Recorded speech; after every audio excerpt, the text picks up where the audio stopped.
દિવ્યા તાર જી કરવું હોય એ કર દિવ્યા, બસ સાસુમાં હાજર થઈ જાવ જોઈએ. પૂજાબેન તમે ઉપાધિ કરો માં, મને એવું લાગે છે કે જો સાસુમાં આ દશામાનો પ્રસાદ ખાય છે ને તો એને હારું થઈ જ જાહે. ખવડે ખવડે. જય દશામાં.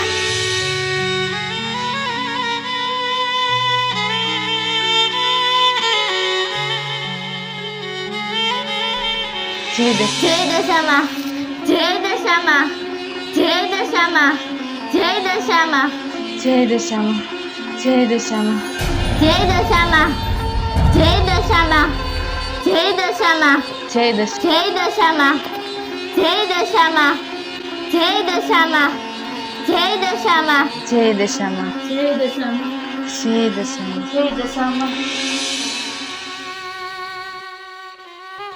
દિવ્યા દિવ્યા સમજો સાસુમાં